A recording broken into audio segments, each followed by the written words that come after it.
diputado Gabriel Gurméndez. Gracias, señor presidente. Venimos como representante nacional con mucho recato a este debate parlamentario por la razón que se ha esgrimido aquí, que realmente no creo que este tema esté laudado en nuestra sociedad, ni creo que realmente el impacto y las consecuencias de este proyecto sean de conocimiento de todos.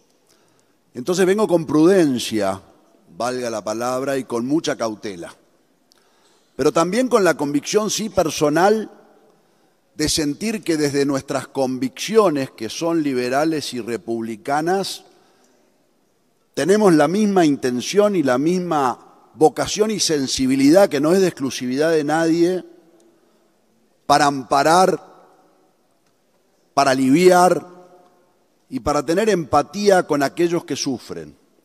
Y desde esta perspectiva republicana liberal, no siento que la solución de la República sea descartar las vidas de algunos, sino asegurarnos su cuidado y su amparo, y ser el escudo de esos débiles. No podemos, ante el sufrimiento, aplicar la eutanasia. La eutanasia no es el fin del sufrimiento, es el fin y es hacer poner fin al que sufre. Nuestra Constitución ampara y protege la vida. Ampara y protege la vida consagrando ese derecho de vida que en realidad es reconocido por nuestro derecho constitucional y penal, porque surge de un precedente que es nuestra condición humana, es decir, el derecho a la vida es esencial a nuestro ser y es, por lo tanto, como se ha dicho, inherente a la persona humana y al ser humano.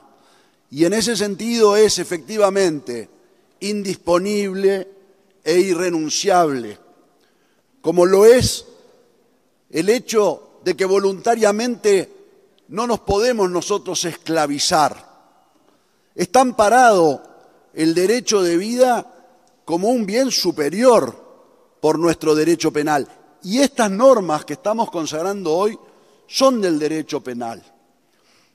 Y traigo a colación, que creo que no se ha dicho en esta sala, que es verificable en la discusión parlamentaria, en la comisión, que todas las cátedras de derecho penal que han comparecido en forma unánime, desde sus distintas perspectivas, en algunos casos universidades confesionales, en otros casos las propias personalidades y expertos de la Universidad de la República, que tiene otra vocación laica, han sido unánimes en condenar este proyecto desde diversos puntos de vista. Pero particularmente porque se establece un relativismo en la protección del derecho a la vida, que es esencialmente el cimiento sobre el cual se construye todo el andamiaje de la convivencia de nuestro país.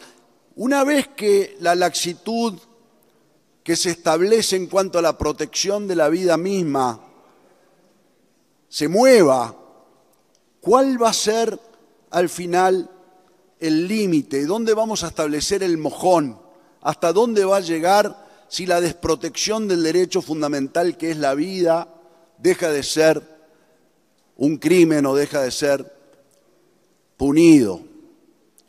Estamos entrando en una discriminación a propósito de la dignidad de la vida, que es digna en función de que es vida. Como se decía, es inherente a nuestra condición. Sin embargo, estamos estableciendo una línea divisoria de algunas vidas que por su naturaleza, como lo define la ley, pasan a ser eutanasiables. Es decir, le estamos asignando distinto valor a la vida. Parece ser como que algunas vidas valen la pena de ser vividas y otras no, en función de una norma legal. ¿Hasta dónde podemos llegar con con ese camino. ¿Hacia dónde nos puede llevar ese camino? ¿Dónde se establece el límite después? ¿Quiénes son los que después, en esa laxitud, pueden ser objetos de limitar más aún sus derechos de vida? Creo que es un camino peligroso, señor presidente. Es un camino de relativismo, es un camino peligroso y vamos a sentir seguramente esa situación de presión social sobre tantos uruguayos que van a sentir que el Estado, frente a su dolencia, a su sufrimiento, no les da la libertad, sino les da un solo camino que parece ser el que tuvieran que tener que elegir.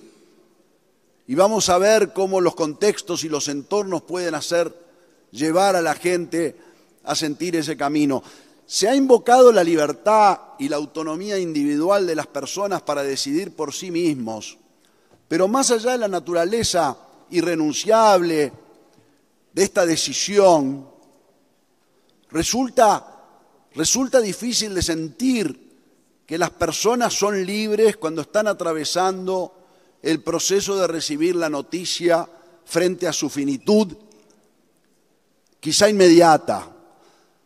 Lo negro, la desolación, la desesperanza, muchas veces la soledad, quizá algunos contextos sociales o económicos que los llevan a perder esa sensación de que la vida que les queda es digna de ser vivida, que no quedan etapas por cerrarse o proyectos por desarrollarse. En esas condiciones no existe la tal libertad. Las confesiones bajo tormento y tortura no son válidas. Nosotros, como representantes políticos de esta sociedad decente, tenemos que asegurarnos que el camino que le estamos marcando a estos compatriotas es realmente un camino posible, que no es abrir un expediente de pronto despacho, podría decir, de una ejecución rápida de la vida, de la muerte, autorizando a una persona a infligir un homicidio sin pena como única alternativa de su dignidad humana. Yo siento que nuestra responsabilidad, al contrario, es la de agotar todas las instancias y todos los recursos para que estas personas reciban la sanación, el alivio, el amparo, las medicinas, la asistencia y la atención que requieren para esa etapa de su vida. Y eso supone todos los esfuerzos. El Uruguay realmente no puede aprobar esta ley de eutanasia cuando tiene todavía pendiente hasta reglamentar la ley de los cuidados paliativos. Es un pendiente del Estado, es un pendiente de la sociedad.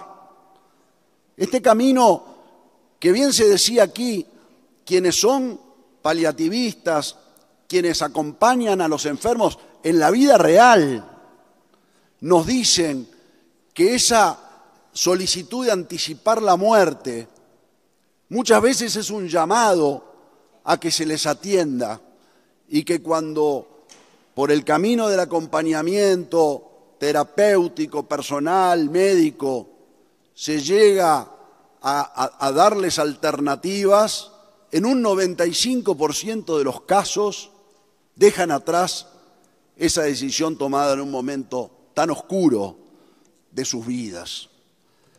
Presidente, creo que ese es el camino. El Uruguay ya tiene legislación vigente a los efectos de evitar el sufrimiento en las etapas terminales de la vida mediante la sediación paliativa y tiene un régimen jurídico vigente que permite la voluntad anticipada para evitar el ensañamiento terapéutico en condiciones en que la vida es terminal. Pero no es el caso de esta ley, que además, por su amplitud en cuanto a su alcance, que se ha dicho, ese O, abre las posibilidades de este camino del homicidio ejecutado por médicos o por terceros como única alternativa. Aquí no siento que haya autonomía, sino que hay una manera de involucrar al Estado y al personal de salud en un acto de dar muerte que trasciende el ámbito de las decisiones privadas. Permitiría crear ciudadanos de primera y de segunda categoría ante la ley penal. La dignidad humana no depende de la calidad de la vida, de las dolencias o de la naturaleza de los padecimientos de las personas, es igual para todos.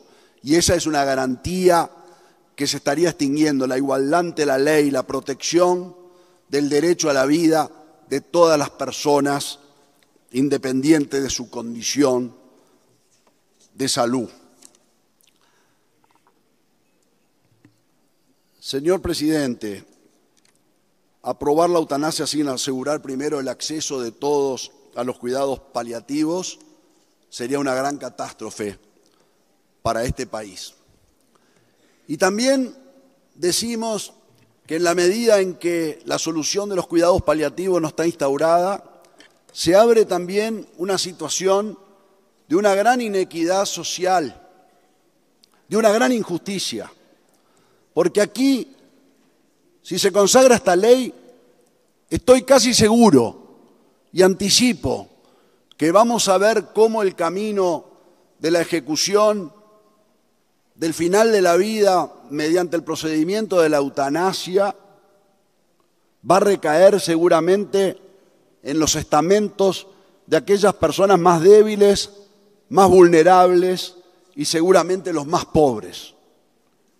Y creo que ese camino es un camino de injusticia. Vamos a estar empujando a aquellos uruguayos más desvalidos por el camino de elegir, entre comillas, optar, entre comillas, por el fin de su vida. Señor presidente, también se ha hecho notar aquí en sala, no quisiera abundar tanto en ello, pero también existen riesgos y posibilidades de abuso, con graves carencias y falencias de la normativa que se propone aprobar, particularmente las garantías y seguridad para los pacientes, porque parece ser que se toma más dar certezas o seguridades respecto a la impunidad de aquellos que ejecuten el acto de dar muerte que de aquellos que son los pacientes los que deben recibir la protección de los médicos. Permite que un médico o a su orden ejecute la eutanasia sin definir claramente quién podrá llevarlo a cabo, pero además, como bien se ha dicho acá, sin un procedimiento previo, de una intervención al menos previa, de un experto en la patología del padecimiento de la persona o eventualmente alguien que pueda efectivamente evaluar si se encuentra la persona en condiciones mentales, psíquicamente apta para dar el paso que va a tomar antes de la ejecución de la orden de dar muerte, que obviamente cualquier revisión o cualquier evaluación se realizaría ya con el hecho consumado post-mortem. La amplitud excesiva de las causales, la redacción del proyecto permite eutanasia no solo en enfermos terminales, sino en casi cualquier condición crónica incurable e irreversible, aunque no esté cercana a la muerte. Incluye condiciones de salud. Esto creo que no ha sido efectivamente suficientemente discutido por nuestra sociedad, porque entramos en ese sumidero donde no están planteadas las preguntas sobre discapacidades motoras, degenerativas o incluso trastornos psiquiátricos crónicos. Los criterios son muy vagos y efectivamente subjetivos, muchas veces imposible de comprobar esa situación de dolores insoportables que no se sabe si son físicos o eventualmente si son físicos. Señor presidente, provengo de una familia de médicos y de médicas. Mi familia política es de médicos. He vivido en mi casa, en mi hogar, la devoción y el amor con que el profesional médico desarrolla esa actividad por su vocación de ayudar y de sanar y de curar. La ley, más allá de la decisión que los propios médicos tomaron en su momento en su código médico, viene a subvertir de plano lo que es la relación de confianza, lo que es el establecimiento de ese contrato moral entre el médico y el paciente que rige la conducta de nuestra sociedad y la profesión médica desde hace más de 2000 años, desde que el juramento hipocrático precisamente lo principal establecía que el médico jamás le dará un veneno para poner fin a la vida de sus pacientes. La conmoción que creo que se producirá, la conmoción moral que creo que se producirá en la comunidad médica a partir del cambio en la legislación que rige esta actividad, creo que va a ser muy importante, señor presidente. Creo que ninguna ley podría obligar en el marco de nuestra Constitución a un médico a dar muertes. Y obviamente también la contradicción evidente que existe por parte de nuestro marco jurídico de protección de la vida.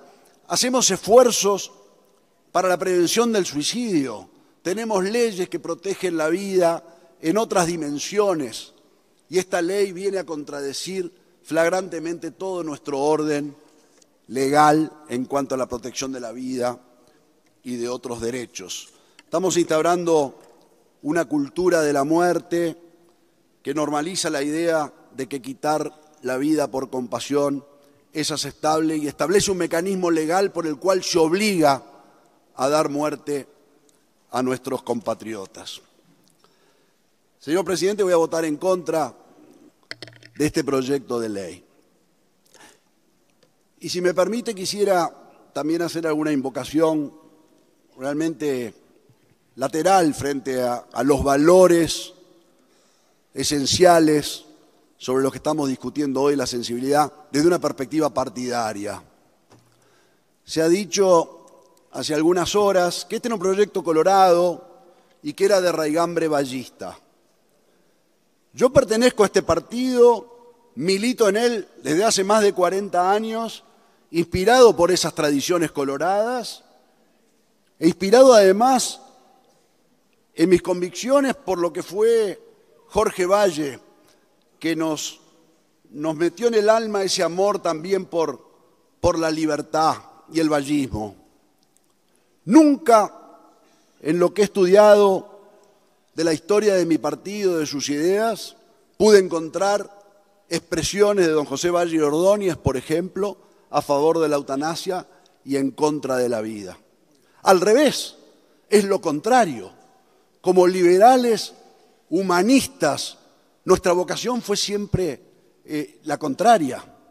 Y quizá, señor presidente, permítame, en mi adolescencia, en mi juventud, Jorge Valle nos hizo casi estudiar cuáles eran las fuentes en las que abrevó Valle Ordóñez para llevar adelante sus ideas. Y allí hay una constancia muy importante.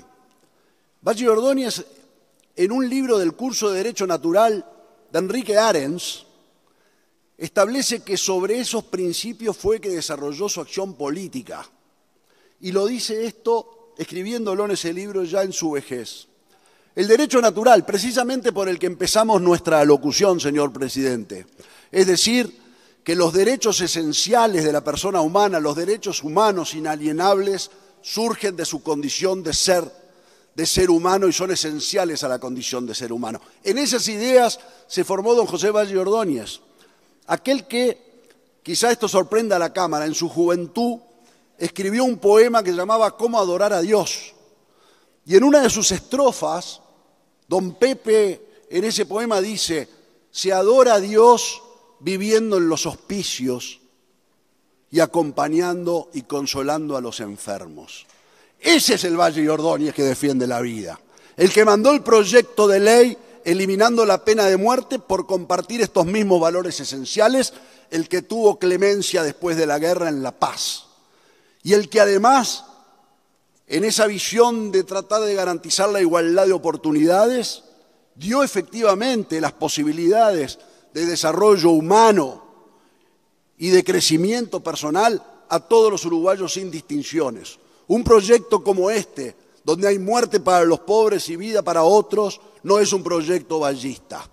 Entonces, con la misma convicción, yo me animo a decir que este proyecto es un proyecto colorado vallista es una mera especulación, porque no hay fundamentos históricos para decirlos. Y yo, desde mi posición, digo exactamente lo contrario. Son aquellas ideas las que nos formaron en nuestras convicciones que me permiten a mí, con toda tranquilidad, como colorado y como liberal, decir que voy a votar en contra de este proyecto. Señor presidente, aventuro que la sociedad se va a conmover cuando tenga noticia de las consecuencias y los efectos de esta ley. Aventuro dificultades en la comunidad médica, debates. Aventuro alarma cuando las familias comiencen a recibir las noticias de los fallecimientos ejecutados mediante el mecanismo de eutanasia. Aventuro y arriesgo, y ojalá que no sea así, pero que los efectos que esta ley causará en la sociedad son realmente malos. Señor presidente, muchas gracias. Gracias, señor diputado. La palabra al señor diputado Luis Casulo.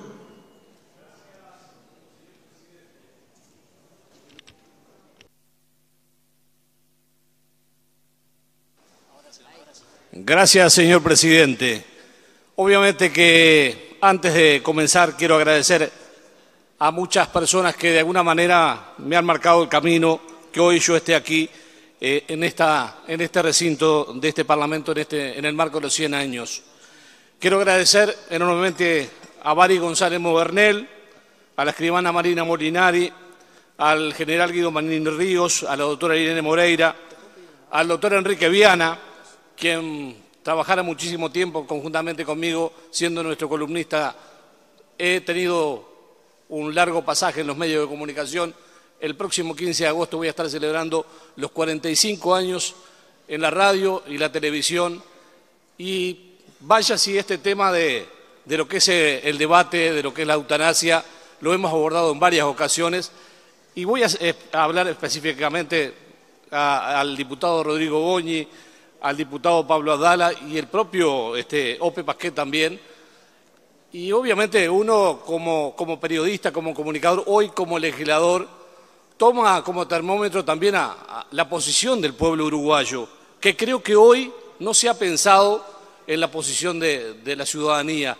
Hoy estamos abordando y hablando un tema de lo que es muerte digna. Yo perdí a mi madre con 97 años y creo que hasta el día de hoy la siento, lo sufro.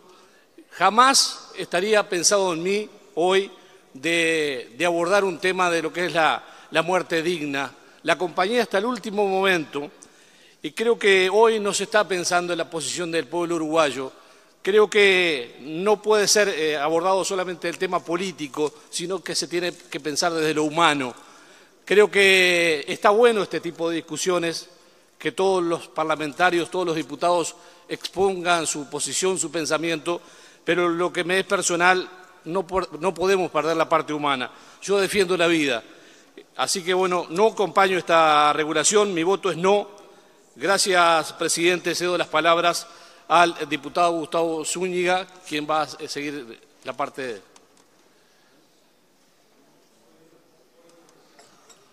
¿Puede interrumpir? Gracias, diputado. Gracias, señor presidente. En estas circunstancias particulares que nos tocan asumir en esta sesión tan especial, quiero hacer un breve agradecimiento a mi partido político y en especial a mi agrupación. Es imposible nombrarlos a todos, pero bueno, vaya mis saludos y mi eterno agradecimiento a ellos. En nombre de Gabriela también y su familia, Angélica, que me ha acompañado este último tiempo, les agradezco a todos. En este día que asumimos esta banca nos toca tratar un proyecto de ley que, de aprobarse, entendemos que será un grave retroceso para los derechos de los pacientes y de todos los ciudadanos de este país. entendemos que es un proyecto que agrava aún más la situación que quiere solucionar, bajo un supuesto manto de compasión y bondad. Este es un debate actual en nuestro país, sí, pero es una vieja discusión en la civilización. Llama la atención cómo los impulsores de esta iniciativa omiten decir que los orígenes del movimiento pro-eutanasia tuvieron estrecha relación con la eugenesia, la llamada eutanasia T4. Por temas de tiempo y también de estómago no vamos a entrar en eso. Esto fue así ya que parten de una misma base ambas. Es que se puede tener vida, pero esta depende del valor que le califican terceros en base a distintas situaciones, por razones de edad, de salud, de condición física, religión, sexo, etc. Ambas, eutanasia y eugenesia, tienen un tronco común. Plantea que hay estadios de vida, pero no todo ser humano y no toda vida humana tiene un mismo valor, sino que ese valor está atado a lo que la sociedad, el Estado o un grupo de profesionales o quienes fueran decidan. La vida no es digna en sí misma por ser vida humana, sino que depende directamente del valor que se le asigne por los demás, y esto puede variar de una época a otra, de un país a otro o de un régimen político a otro. Por tanto, señor presidente, hoy está en juego como sociedad si mantenemos nuestro ordenamiento jurídico que acompaña y cuida al enfermo o avanzamos hacia un camino de desconocimiento de los derechos más básicos que cualquier persona tiene. Lo que está en juego también es si los médicos, en vez de su deber de curar y acompañar, pueden tener la potestad, porque esta ley así lo establece, de determinar qué vidas tienen valor social, en función del grado de afectación de su calidad de vida por condiciones económicas y sociales, por ejemplo. Lo que está en cuestión es si la decisión de una persona, previamente calificada como eutanasiable según esta ley, de no valorar su vida, puede modificar los derechos y deberes de los demás. Si puede tener como efecto que los demás, y en particular un médico, dejen de tener el deber de no matarla y pasen a tener el deber de provocarle la muerte. No nos dejemos llevar por los eslóganes que quieren suavizar lo que este proyecto de ley legaliza. Lo que está en juego no es un acto de la propia persona que quiere terminar con su vida, sino lo que deben hacer todos los demás, todos nosotros, la sociedad, los legisladores, las instituciones médicas, el médico y la familia. Lo que está en juego es la modificación del principio fundamental de la sociedad, la igual dignidad inherente a toda la persona, el deber de valorar a todos por igual por el mero hecho de ser humanos. Como humanidad nos costó mucho llegar a eso, nos costó mucho llegar al reconocimiento de los derechos humanos que tenemos hoy en día, nos costó mucho llegar a la Declaración Universal de los Derechos Humanos. Los derechos humanos allí enumerados, como el derecho a la vida, que se quiere violar, no se crearon con dicha declaración. Se reconocieron como siempre existentes, incluso antes de la creación de los diferentes estados. Nuestra Constitución, en los artículos 10 y 7, entre otros, toma la misma posición y un naturalista de esa declaración. No crea los derechos en ella establecidos que tenemos todos, sino que simplemente los reconoce. La dignidad se usa jurídicamente y moralmente tanto como para defender la eutanasia como para estar en contra de ella. Algunos reducen esta dignidad al disfrute de la calidad de vida, conciencia o capacidad de autodeterminación. Por el contrario, otros entendemos la dignidad como el valor intrínseco que posee todo ser humano, independientemente de sus circunstancias, edad, condición social, estado físico o psíquico. La condición digna de la vida humana es invariable desde el momento en que nacemos hasta la muerte natural, e independiente de las condiciones cambiantes a lo largo de la vida. Nuestro país, señor presidente, tiene un grave problema de suicidios. Tenemos un récord actualmente de suicidios. Muchos los vemos como algo realmente preocupante. Estamos entre los primeros países del mundo en tasa de suicidios. Cientos y cientos por año en una población chica como la nuestra. Y según los profesionales en medicina, por cada suicidio que se concreta hay decenas de intentos de suicidio. Es decir, decenas de miles por año en nuestro país. Que se trate de la legalización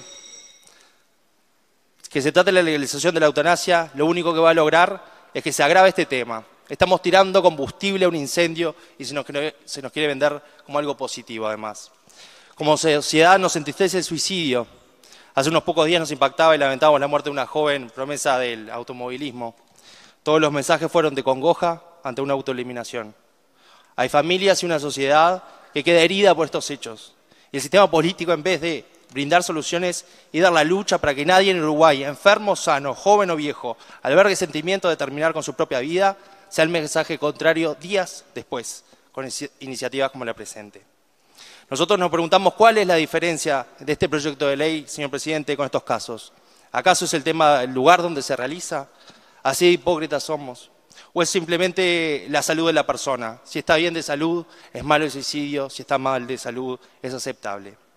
Si pasa dentro de un hospital, está bien; si alguien se quiere quitar la vida en su casa, nos oponemos. Es como si hubiera un límite mágico en las puertas del hospital. Lo que pasa de puertas para adentro del hospital es un derecho, y lo que pasa de puertas para afuera es una tragedia a lamentar. La legalización de la eutanasia es entonces contraproducente en cuanto a la finalidad que quiere ayudar supuestamente a las personas en el fin de su vida y que puedan morir en paz.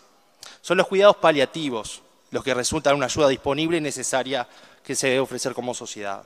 Entonces nos preguntamos, ¿por qué estamos priorizando como sociedad uruguaya? No estamos priorizando como sociedad uruguaya los mismos. ¿Por qué años de haber votado la ley de cuidados paliativos seguimos sin reglamentación de la misma? ¿Qué otras prioridades hay, aparte de que se quiere priorizar la eutanasia? ¿Acaso se nos dice que es un tema de falta de recursos? O más bien que existe una falta de sensibilidad de las autoridades que temen direccionar los enormes recursos que tiene el Estado uruguayo para ayudar a los más frágiles de nuestra sociedad. Entendemos, señor presidente, que en todo proyecto de ley de eutanasia no está ayudando a los enfermos y no está ayudando a la ciudadanía en general. Pero debemos decir que este proyecto en particular todavía da menos garantías que cualquier otro.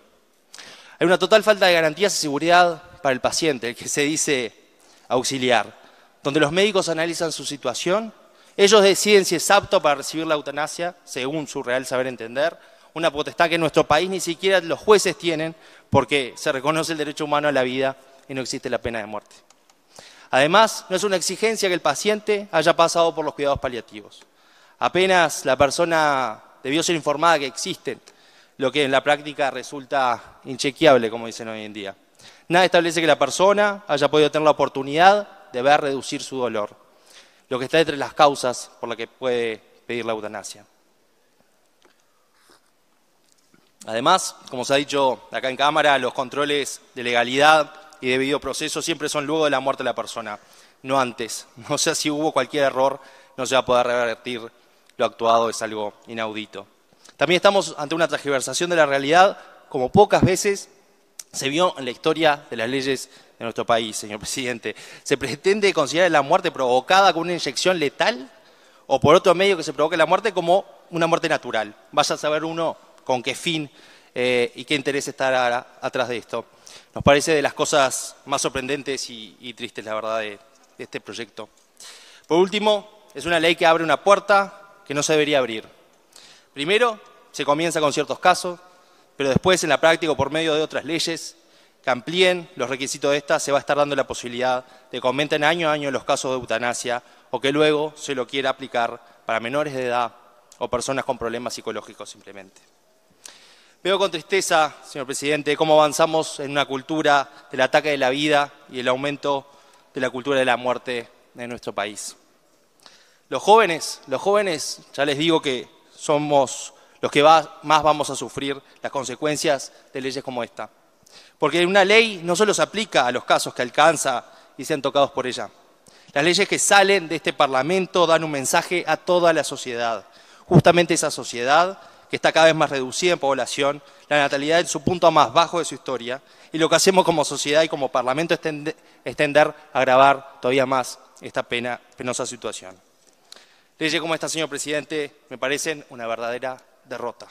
Es una verdadera derrota. El opuesto a la esperanza que tenemos que tener como país. Y yo todavía quiero tener esperanza en Uruguay, mi país. Que una población que crezca, soñar que podamos ser 4 millones de personas, ya terminó su presidente, soñar que podamos ser 4 millones de habitantes en este país y todavía más. No quiero un Uruguay que le suelte la mano a la gente que más lo necesita, como los enfermos y los deprimidos. No quiero un país envejecido, un país en el que no ven futuro miles y miles de jóvenes y buscan un futuro afuera. En definitiva, me niego a un país cada vez más triste, más gris, donde se niegue la dignidad de la vida humana y se nos venda como un avance encima. Por todas estas razones, nuestro voto va a ser negativo. Cabildo Abierto es coherente en su defensa de la vida, desde su comienzo hasta la muerte natural. Y quiero que sepan todos, especialmente los más vulnerables de nuestra sociedad, que mientras existamos personas y partidos que defendemos los derechos humanos más básicos en nuestro país, la última palabra en este tema no está dicha. Muchas gracias. Gracias, señor diputado Zúñiga. Diputado Luis Casulo, ¿va a seguir en el uso de la palabra? Terminó. Gracias, señor diputado. Tiene la palabra el señor diputado Pablo Abdala. Muchas gracias, señor presidente. Señor presidente, esta es una sesión, como se ha dicho en forma reiterada a lo largo de la misma, de carácter histórico, que por supuesto nosotros, en función de nuestra visión y de nuestra posición, preferiríamos no estar participando de ella o que la misma no estuviera teniendo lugar. Pero, sin embargo, la sesión está deliberando y procesando un debate con relación a una decisión que todo hace presumir habrá de adoptarse dentro de un rato, después de algunas horas más de debate que, por supuesto, todos advertimos tenemos por delante, y en función de eso tenemos que enfrentarla, aun cuando consideramos que lo que está planteado reviste una equivocación y un error absolutamente incuestionable desde nuestro punto de vista y en nuestra visión.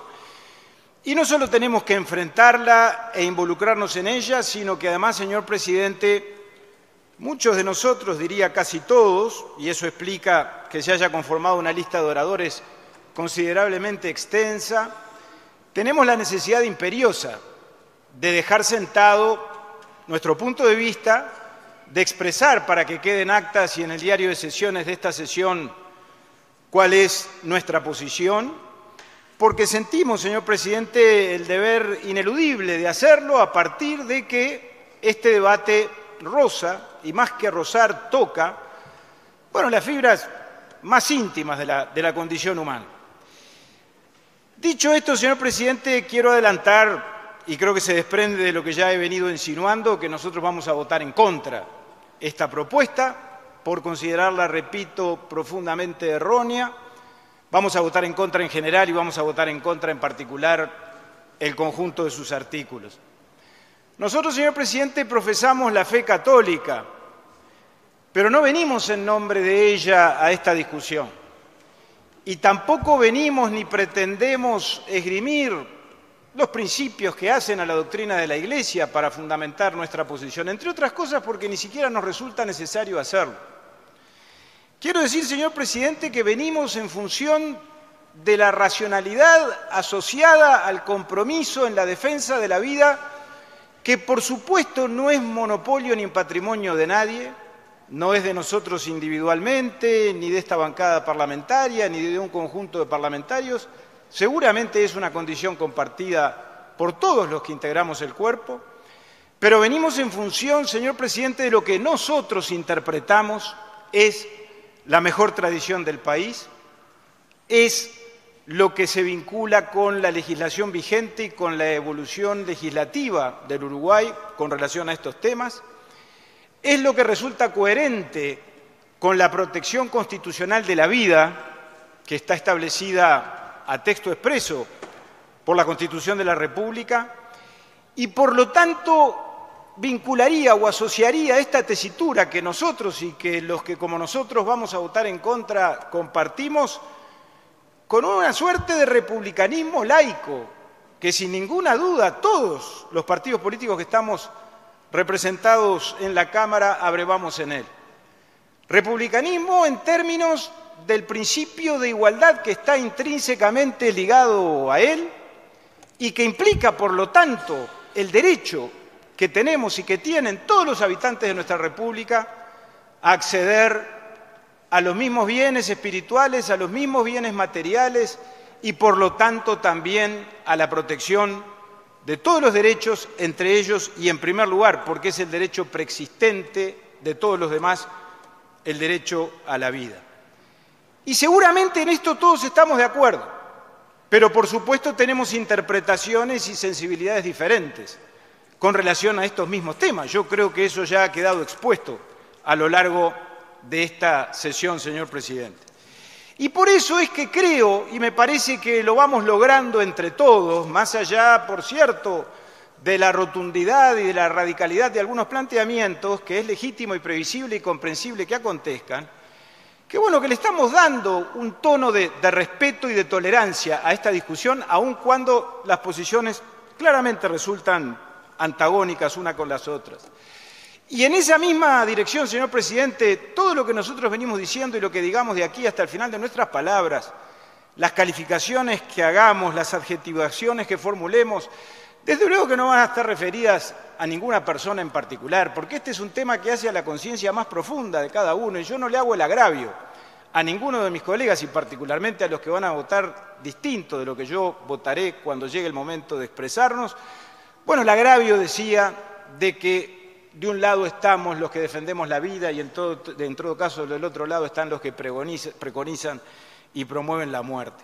Pero sí digo, señor presidente, sin embargo, que este proyecto de ley, por sus contenidos, no por quienes lo están impulsando, desprecia la vida, deprecia el valor de la vida, se afilia a un concepto utilitario y materialista del derecho a la vida, que prescinde de la condición espiritual del ser humano, que no tiene que ver necesariamente con el fenómeno religioso, por supuesto, y que en todo caso lo que termina de concretar, y ahí está la gravedad de la solución, gravedad sobre todo en el sentido de entidad, es un cambio de paradigma con relación a lo que ha sido aquella tradición que yo invocaba al inicio de mis palabras, que tiene que ver con la tradición nacional y que tiene que ver con la convivencia social que todos hemos construido a lo largo de los años que llevamos como nación independiente. El cambio de paradigma de cuidar y acompañar a los más vulnerables y a los más débiles por el paradigma de eliminar y de suprimir, en este caso, por lo tanto, interrumpiendo ni más ni menos que el primero de los derechos, que es el derecho a la vida, legalizando la eutanasia y, por lo tanto, la interrupción de la vida como este proyecto de ley consagra. Esto termina, por lo tanto, por apartarnos de la inviolabilidad de la vida como derecho. Termina relativizando ese principio, termina introduciéndole excepciones. Y yo creo que, repito, ahí es donde radica, por lo tanto, el error, la profunda equivocación. E inclusive, me atrevo a dar un paso más, creo que la dosis de ilegitimidad que termina representando esta decisión, no desde el punto de vista de la legitimidad formal, que nadie ignora y nadie duda que en la medida en que los votos estén desde el punto de vista formal, este proyecto de ley tendrá valor y fuerza de ley de acuerdo a los procedimientos formales que la Constitución consagra. Pero sí la ilegitimidad, y me voy a referir a eso tal vez en la última parte de mi intervención, que creo que deviene de los propios límites del mandato y de la representación que nosotros como representantes de la ciudadanía investimos. Y creo, señor presidente, y esa es otra condición que a mí me parece profundamente negativa, que el cambio de paradigma no es solo cambiar el paradigma, no tiene un carácter exclusivamente paradigmático. Creo que a partir de ahí, señor presidente, el efecto que nosotros vamos a generar o que se va a generar en la sociedad a partir de esta decisión, repito, errónea, es, porque yo me afilio a ese concepto, el de la pendiente resbaladiza, como aquí se decía. Esto tiene hasta un componente de profecía autocumplida. La ley tiene una condición pedagógica que es absolutamente incuestionable, porque estimula, porque genera cultura, porque induce, porque en algún sentido educa en alguna dirección.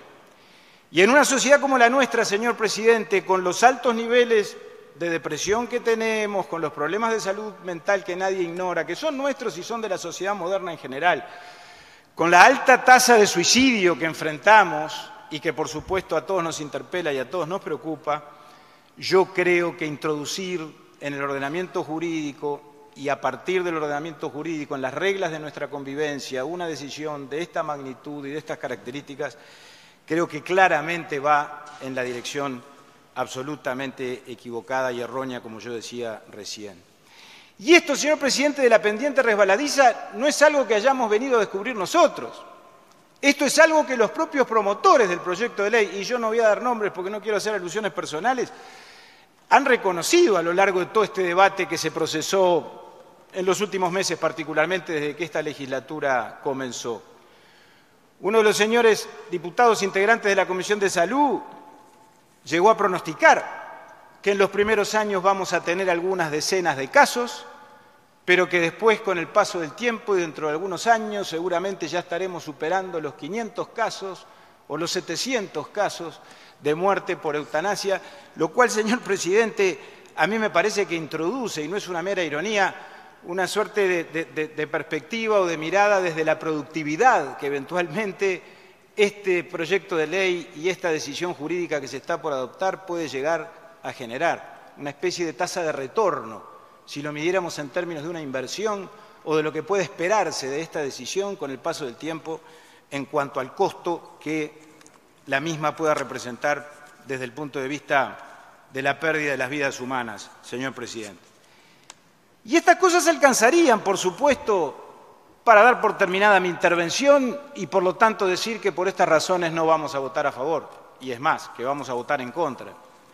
Pero yo creo que si no existieran esas razones, o aun si yo dudara con relación a ellas, o estuviera por lo tanto en una posición indefinida o dubitativa, o hubiera venido a escuchar fundamentos o argumentos de parte de mis colegas a ver si me terminan de convencer para un lado o para el otro, hay algo, señor presidente, que me parece que termina de definir cualquier conclusión o que termina de resolver cualquier discusión a este respecto, que es la circunstancia de la respuesta legislativa que aquí se está consagrando. Yo creo, señor presidente, que estamos frente a una mala ley, estamos frente a una respuesta jurídica absolutamente insuficiente, absolutamente equivocada, peligrosa, que va a ser fuente generadora de riesgos de manera absolutamente inexorable, señor presidente. Creo que en el plano de las garantías está claro que esta ley no ofrece las mínimas garantías que nos permitan, por lo tanto, desde ese punto de vista, augurar la protección de la vida y mucho menos, por lo tanto, reconocer o generar las condiciones para el ejercicio de una presunta o supuesta libertad como aquí se ha invocado. Creo que la solución no es garantista no solo por los contenidos de la ley, no solo por la forma de resolver el procedimiento del artículo 4, que me parece que es, en ese sentido, la expresión más elocuente de la imprudencia legislativa con la que se ha actuado y con la que aparentemente se seguirá actuando en la medida en que este proyecto se apruebe, como todo parece indicar que se habrá de aprobar, sino también la ausencia de garantías con relación a todo lo que estuvo en el entorno y en el contexto del análisis de esta definición y a todo el proceso que se dio. Yo no formo parte de la Comisión de Salud, no participé de sus deliberaciones, pero me he tomado el trabajo de indagar, de leer las actas, he consultado naturalmente a mis compañeros que han tenido, a mi juicio, una actuación destacada y solvente y consistente, el diputado Sargián, el diputado Greci. Y creo que la falta de garantías tiene que ver también, señor presidente, con el temperamento y la actitud que asumió ni más ni menos que quien representa a la Rectoría en materia de salud, que es la ministra de Salud Pública, que, como aquí se dijo, no solo no suministró la información que se le requirió y que, una vez que compareció a la comisión, se comprometió a enviar determinada documentación y determinada información que nunca llegó, sino que además no habilitó, como lo recordaba muy bien el señor diputado Sargián, la comparecencia del área de cuidados paliativos, en una decisión absolutamente inexplicable que creo que a lo que conduce, señor presidente, es a restringir la información, a que los señores legisladores que demandaban esa presencia como demandaron otra documentación y otros antecedentes pudieran tener acceso a más elementos, a más visiones, a más miradas, a más opiniones, pero que por alguna razón, sin embargo, y eso por cierto creo que destruye cualquier concepto garantista de esta solución, bueno, la autoridad pública, la ministra de Salud Pública, a quien por supuesto conocemos bien, porque fuimos compañeros de ella en el Parlamento, pero sin embargo, como decía muy bien el diputado Sargián, en algún sentido la estamos desconociendo en cuanto a que ha asumido una actitud de relativa soberbia en los últimos tiempos, que nos resulta sorprendente, señor presidente, y alcanza con remitirse a algunas de las expresiones que la doctora Lustenberg expresó o manifestó en el ámbito de la comisión. Bueno, yo creo que evidentemente eso flaco favor le hace a la calificación del debate y del proceso de análisis con el que este proyecto de ley hoy llega al plenario de la Cámara de Diputados. Y en cuanto específicamente a las disposiciones que contiene, el artículo 4, señor presidente, que yo recién mencionaba, creo que claramente es como una especie de fuente inagotable de riesgos y de pérdida de las garantías, que me parece que es un tema en el que tenemos que estribar. Se ha mencionado 1000 veces a lo largo de este debate y creo que si es necesario tendremos que mencionarlas, esa falta de garantías 1000 veces más, porque hace al fondo de la cuestión, más allá de tratarse de aspectos jurídicos y de aspectos, señor presidente, que hacen al procedimiento. Que los dos médicos, el médico actuante y el segundo médico, no tengan que revestir ninguna especialidad ni ninguna calidad particular, que no tengan que tener la condición de psiquiatra ni de especialista en la patología que enfrenta el paciente. La circunstancia de que recién en la junta médica, que es eventual, porque habrá de intervenir en la medida en que haya una discrepancia, como todos sabemos, en la actuación de los profesionales anteriores o entre los profesionales actuantes inicialmente y en segundo lugar, bueno, esa junta médica recién allí incorporará un psiquiatra y un especialista de la enfermedad que enfrenta el paciente que está solicitando la eutanasia. Los dos testigos que la ley demanda, que el propio artículo 4 demanda, que no está demasiado claro de qué forma se los habrá de seleccionar ni quién, y que además parecen excluir por la forma en que está consagrado ese artículo a la participación de la propia familia en condición de testigo, como sería, diría yo, señor presidente, una cosa absolutamente natural, previsible y de pura lógica en una situación de estas características. La circunstancia, lo mencionaba el señor diputado Casareto, de que el literal H de este artículo establezca texto expreso algo que está implícito y va de suyo, y es que en caso de que se detecten irregularidades o apartamientos a lo que la ley establece, pues entonces habrá que hacer la denuncia en la Fiscalía General de la Nación. Bueno, pero eso va de suyo, señor presidente, que frente a cualquier hecho de apariencia delictiva con relación a estos temas o a cualquier otro hay que hacer la denuncia y que la competencia a los efectos de la indagación inicial y de la eventual acusación la tiene la Fiscalía. Yo creo que eso es una especie de reconocimiento implícito, señor presidente, o de debilidad que están indirectamente admitiendo los redactores y promotores de esta solución en cuanto a que evidentemente el sistema que se está apuntalando va a ser fuente o el riesgo de que acontezcan irregularidades o apartamientos de la ley es un riesgo muy alto. ¿Por qué ponerlo a texto expreso como allí se ha puesto?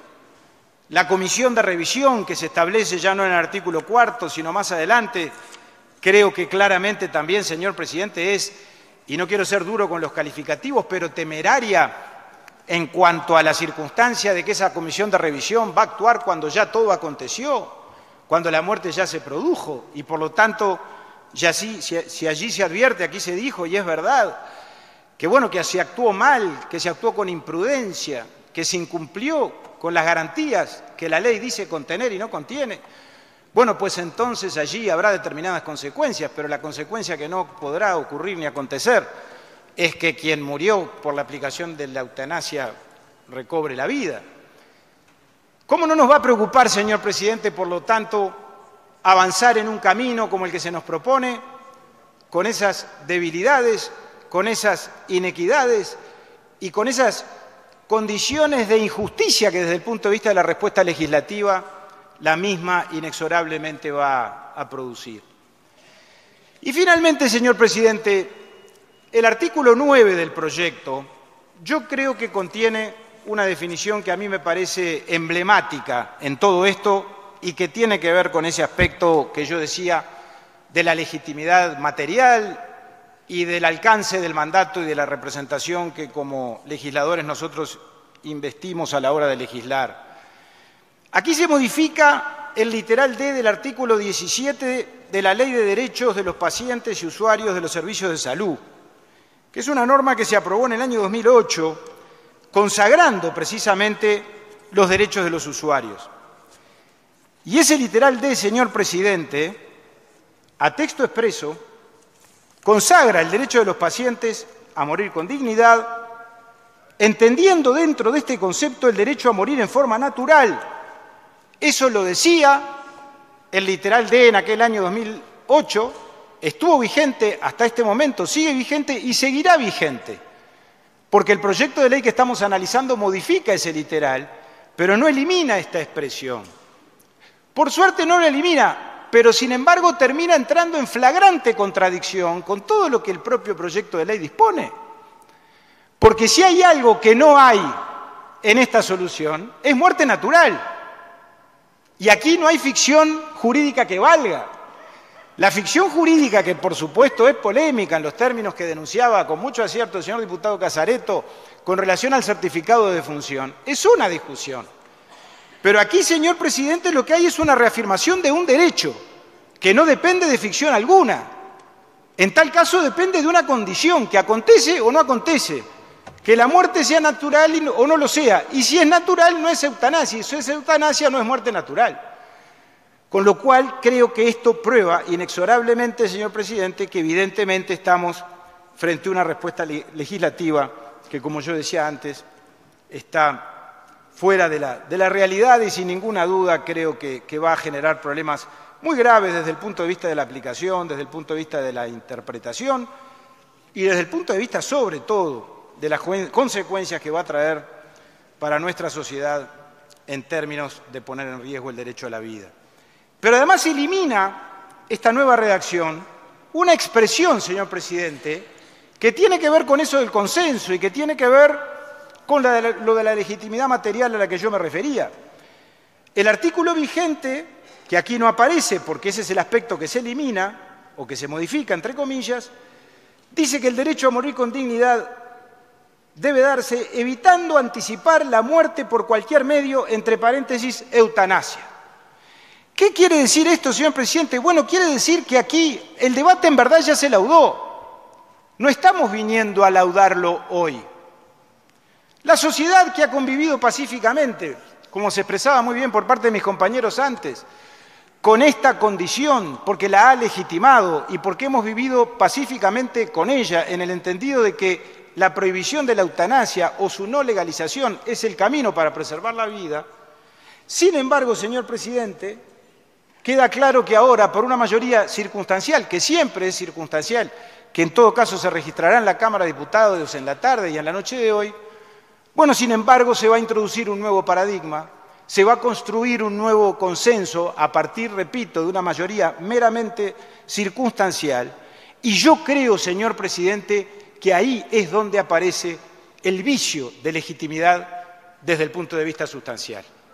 Yo creo, si estuviera a favor, en todo caso, de esta solución, no estaría dispuesto a votar a favor de ella, o por lo menos no me sentiría con la capacidad política, sí jurídica, pero política suficiente como para representar a mis mandantes a la hora de tomar una decisión de estas características. Porque durante estos 17 años, desde que aquella norma en el año 2008 se aprobó, reitero, no solo hemos convivido pacíficamente con ella, sino que todos la hemos aceptado, y no está demostrado, como aquí se dijo, y es verdad, que la sociedad nos esté demandando cambiar radicalmente el eje. Porque no podremos guiarnos, supongo, por las encuestas o por algunas encuestas que con relación a este tema, que además terminan siendo frecuentemente inducidas, llegar a la conclusión de que eso es lo que la gente nos pide.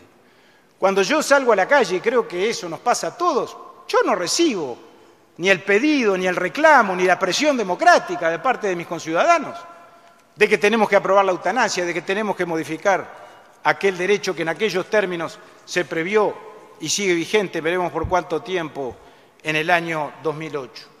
Tiene que ver con lo que recordaba el señor diputado Gurméndez en cuanto a la posición de los institutos especializados en materia penal. El doctor Haller expresamente lo dijo en la comisión, yo leí las actas, de que él dudaba, más allá de los aspectos técnicos referidos a lo jurídico penal, de que la sociedad estuviese pronta, estuviese preparada para dar este paso que se está planteando aquí que la sociedad dé. Y nosotros sustituir la voluntad de la sociedad en términos, repito, de construir un nuevo consenso, señor presidente, a partir de esta circunstancia, creo que ingresamos por un camino, repito, que cada quien sabrá, por supuesto, y tendremos que hacernos cargo, la razón de sus dichos, la razón de sus hechos, y por lo tanto sabrá hasta dónde está en condiciones de votar en un sentido o en qué medida, por lo tanto, votar a favor de este cambio puede representar una responsabilidad histórica, señor presidente, que yo creo que no es razonable, por lo tanto, que nosotros asumamos, y cuando digo nosotros me refiero al Parlamento y a la Cámara de Diputados como institución y como cuerpo. Estas son las decisiones, señor presidente, que nos califican como sociedad. Se dijo más temprano, creo que lo dijo el diputado Goñi, a las sociedades se las puede medir de muchas maneras, pero una de ellas es la forma en la que cuidan o dejan de cuidar a los sectores más vulnerables, a los sectores de mayor fragilidad, de mayor debilidad. Y en ese sentido creo, por lo tanto, señor presidente, que estamos dando o que nos aprestamos a dar, y repito, cuando hablo en primera persona del plural, lo digo en términos de la voluntad legislativa, lo digo en términos institucionales, me parece que estamos por dar un paso que creo que es un paso peligroso, negativo, que además contradice lo que ha sido la mejor tradición del país, y por eso, señor presidente, nosotros vamos a votar en contra. Vamos a votar en contra en el entendido de que hacerlo es votar por defender la mejor identidad del Uruguay y, por lo tanto, por defender, inclusive, aunque pueda parecer desproporcionado o exagerado, el alma de la nación que todos conformamos. Gracias, señor presidente. Gracias, diputado. Tiene la palabra el diputado Fernando Amado.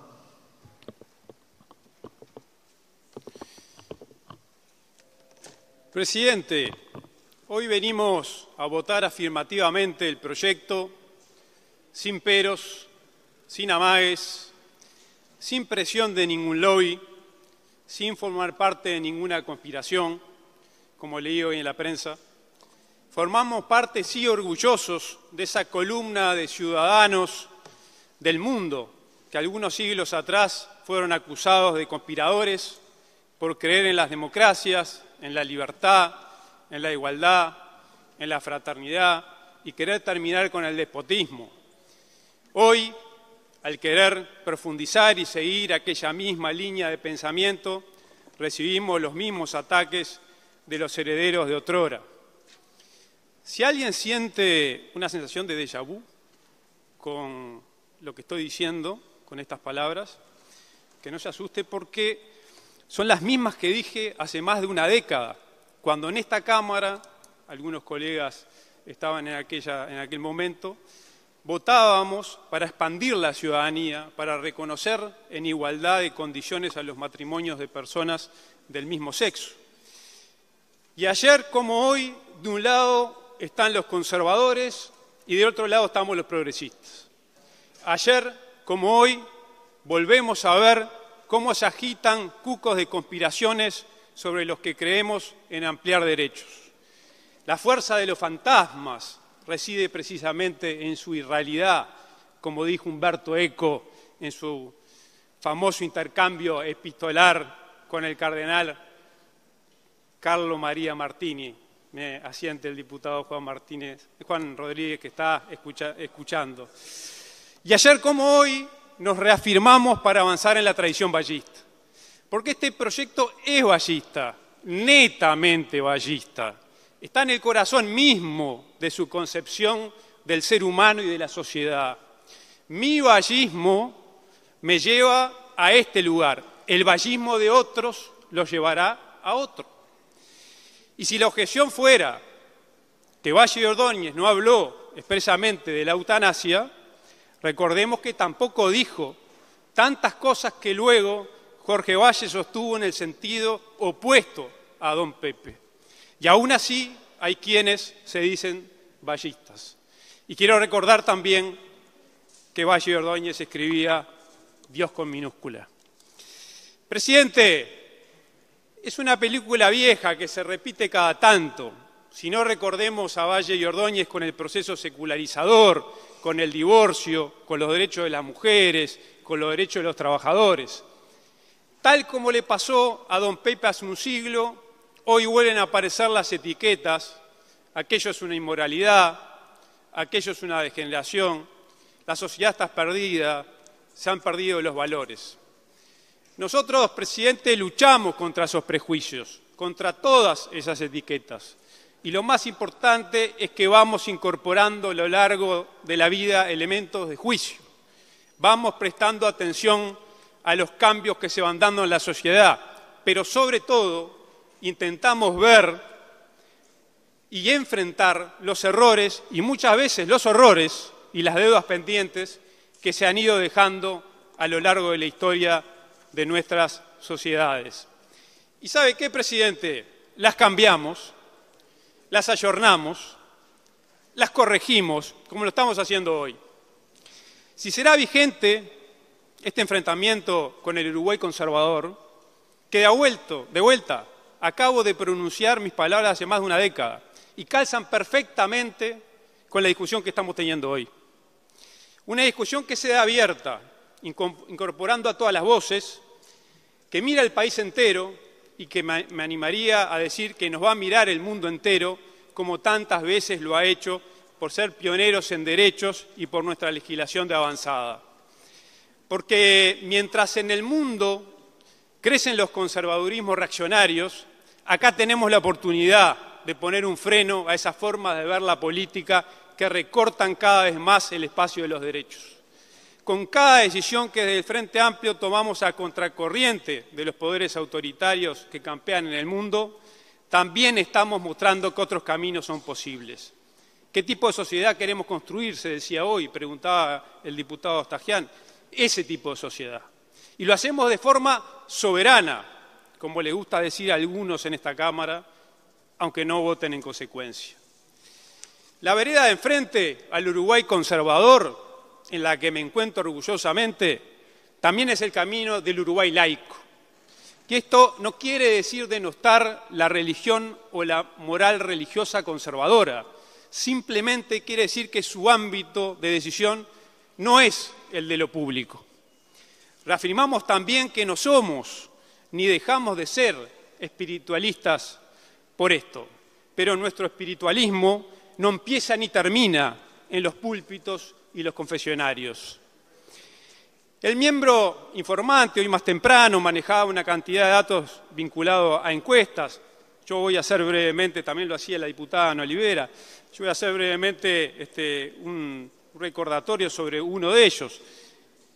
La encuesta de Cifra de abril 2025, en donde el 70% de quienes se identificaban como no religiosos están de acuerdo con la legalización de la eutanasia, cifra que se mantiene también muy alta entre los religiosos no practicantes, alcanzando el 64%, pero baja abruptamente al 32% entre los religiosos practicantes. Es decir, queda claro que las creencias religiosas inciden de forma directa en los niveles de acuerdo con este tipo de proyectos. Presidente, lo que está en juego no es una cuestión de desinformación, como algunos quieren esbozar en la jornada de hoy, sino de convicciones morales y filosóficas. Lo que estamos presenciando, en definitiva, es la reedición de ese viejo conflicto de ideas morales que cruza fronteras. Acá se ha dicho más de una vez. De un lado está el partido transversal de la moral laica, que integro orgullosamente, y del otro está el partido transversal de la moral religiosa. Puede que para algunos sectores, quienes impulsamos estos avances, seamos algo así como los representantes del mal, capaz que hasta los representantes del maligno en la tierra, como se supo decir en la vecina orilla. Si así fuera, presidente, la lógica indicaría que del otro lado están quienes representan a la Iglesia, no como institución concreta, aunque en algún caso parece que lo es, sino como estructura de pensamiento. Es cierto que hoy esas posturas, advertimos con mucha evidencia, no se expresan de forma tan explícita como antes. La retórica se ha vuelto más sofisticada, más sutil, e incluso se observa un intento de apropiación del lenguaje, apelando a los conceptos como derecho, libertad o protección de los más vulnerables. Sin embargo, se habla de respeto de las otras posturas, no se utilizan la inmensa mayoría de las veces per se hirientes, pero al final de cuentas es el planteo de siempre, los buenos y los malos, el bien y el mal. Hasta se arrogan, presidente, la defensa de la vida en exclusiva frente a otros que parece que no la defendiéramos. Muy tolerante, ¿no? Nosotros también vamos a seguir luchando por la vida e instando a honrarla, a la vida digna. Y vamos a enfrentar a aquellos profesionales agitadores de cucos, a quienes apelan a la campaña del miedo, del terror, del pánico, que intentan propagar los mismos de siempre. Acá se dijo alegremente, las puertas engañosas que se abren. Pero por favor, utilizando una suerte de tesis reaccionaria de la perversidad, a 200 años del Bicentenario, efectivamente, los conservadores están en el mismo lugar de siempre, nada nuevo bajo el sol. Que estas posturas confesionales, presidente, están en el trasfondo de las decisiones que se toman en la Cámara, sobran ejemplos. Voy a uno de ellos. No hace tanto tiempo, durante el tratamiento y aprobación de la ley que consagró el derecho a la voluntad anticipada para evitar el ensañamiento terapéutico, algunos legisladores que votaron en contra fueron muy claros. En aquel momento se hablaba con mayor claridad y con conceptos más explícitos, y dejaron ver sin rodeos de alguna manera el trasfondo religioso de su posición. En aquellas instancias, una diputada del Partido Nacional, no importa quién, porque acá el tema no es los nombres, el tema es lo filosófico, el pensamiento, las mentalidades, decía, no me considero Dios para tomar una decisión que Él solo debe tomar. Otro diputado del mismo partido decía, mis convicciones cristianas me hacen saber que no soy dueño de la vida, me hace sentir que por la vida debemos luchar y hacer luchar mientras quede la posibilidad de hacerlo. En definitiva, su forma de entender las convicciones religiosas lo llevaba a votar de mantener la posibilidad en aquel momento del ensañamiento terapéutico y en contra de que las personas tuviéramos el derecho de que se evitara. Traigo este antecedente, presidente, porque me parece que ilustra muy bien el cruce entre el peso de las creencias religiosas y el uso de los argumentos de distracción. Porque a lo largo de estos años y de estos meses en donde se ha discutido mucho, también aquí mismo, en el día de hoy, la existencia de la voluntad anticipada ha sido mencionada de alguna manera como argumento para dar a entender que ya existen derechos consagrados que harían innecesario el proyecto actual. Pese a que, en su momento, obviamente, estos integrantes del Partido Transversal de la Moral Religiosa no lo apoyaron. Algún destacado colega, protagonista de estos debates, que nos acompaña hoy en sala, participaba activamente en aquellas discusiones. Presidente, que no se malinterprete, porque la pasión en la discusión, en este tipo de discusiones, a veces puede malinterpretarse. Respeto profundamente las creencias de cada persona. Incluso hasta puedo coincidir que la adscripción a una religión determinada no conduce necesariamente a apoyar una u otra opción de voto. Aunque si el resultado final de cualquier línea argumental es coherente con los preceptos confesionales y se aplica coercitivamente a toda la población, a los efectos prácticos es lo mismo que si se hubiera invocado directamente a la doctrina religiosa como fundamento. Porque el asunto es que no debemos ignorar los marcos cognitivos que moldean nuestras formas de pensar, de sentir, de actuar frente a cualquier asunto.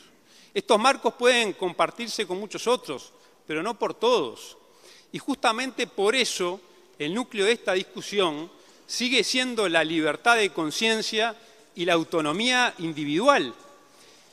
Esa autonomía es la facultad de cada persona para decidir con responsabilidad y respeto a los demás, a conciencia, lo que considera correcto o incorrecto, lo que elige o rechaza, de acuerdo a sus convicciones y valores más profundos. Y esto es particularmente relevante en el marco de sus propias circunstancias. No es capricho ni relativismo, sino pluralismo que reconoce la dignidad propia y ajena. Ese tipo de sociedad es la que queremos. Negar esta facultad en nombre de la tradición, de la religión o un supuesto bien común es imponer la voluntad ajena sobre la propia. Autonomía no es pedir permiso a los fantasmas. Los valores, las opiniones arraigadas y los sentimientos, al entrelazarse con las circunstancias que nos tocan vivir, forman un entramado delicado y complejo que ni la mayor empatía emocional puede reemplazar. Es el territorio único de cada persona. Al final, mis zapatos no son tus zapatos. Si este proyecto se aprueba, todos tendrán la posibilidad de elegir, como se dijo, según sus convicciones y circunstancias, sin que nadie esté obligado a hacer nada. Quien no quiera simplemente no lo hará. No impone una visión única de la buena vida o de la buena muerte. Lo que se reconoce es el derecho a decidir. Ese es el tipo de sociedad que queremos para nuestro país. En cambio, si el proyecto no se aprobara, solo tendría cabida los que piensan de una única manera. Como se ha dicho en tantos otros temas, en su modelo de sociedad no quepo yo, en el mío sí cabe usted.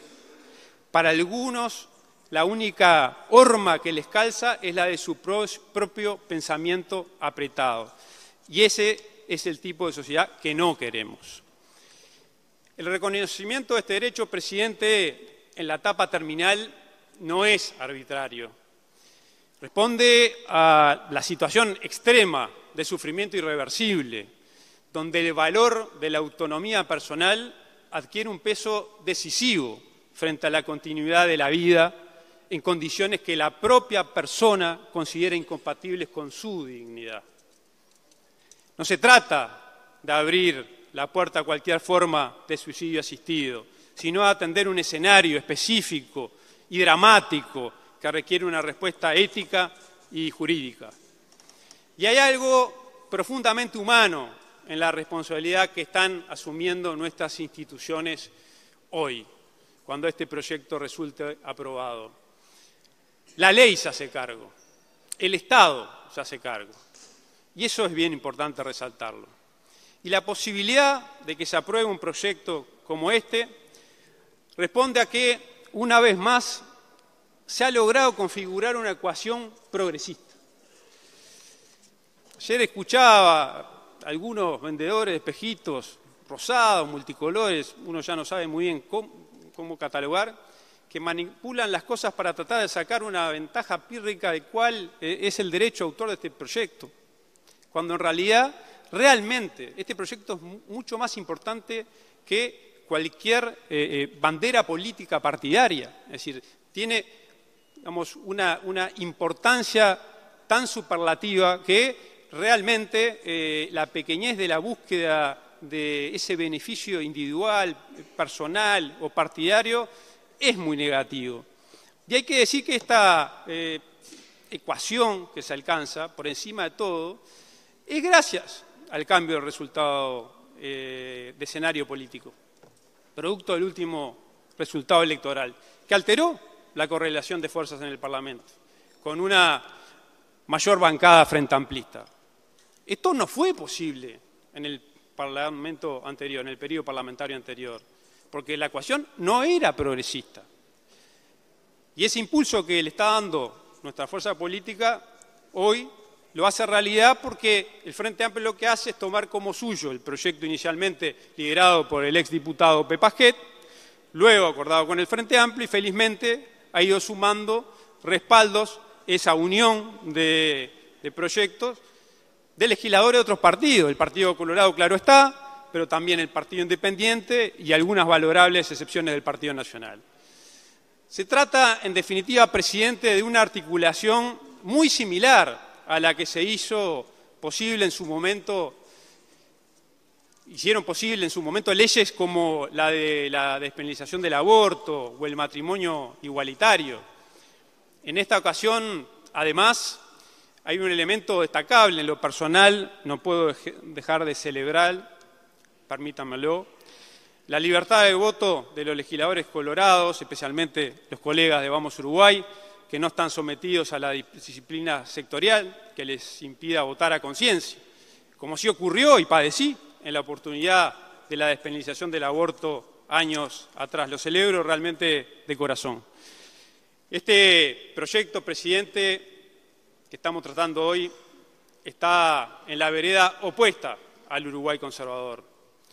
Está en la vereda del Uruguay laico y en la vereda de un Estado que no mira para otro lado frente al sufrimiento, que reconoce que hay también algo que le compete en aliviar ese dolor. No deja que lo gestione la soledad o lo reprivatiza, agregando sufrimiento a las personas y sus familias. En el último tramo de la vida de una persona que sufre, el Estado acompaña, no juzga. Y aunque las discusiones, presidente, sobre estos temas son circulares, aunque otra vez estamos dando la batalla contra el Uruguay conservador, se siente fuerte el rumor del futuro.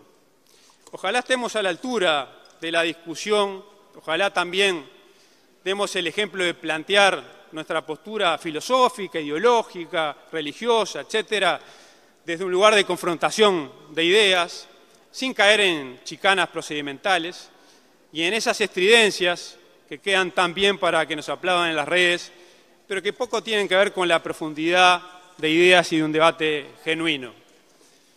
Termino, presidente. Como le pasó a don Pepe hace más de un siglo, como le pasó a las leyes de avanzadas que promovieron los anteriores gobiernos del Frente Amplio, hoy se siente ese rumor del futuro que se hace eco de lo mejor de nuestra historia, presidente. Estemos a la altura. Gracias. Gracias, diputado.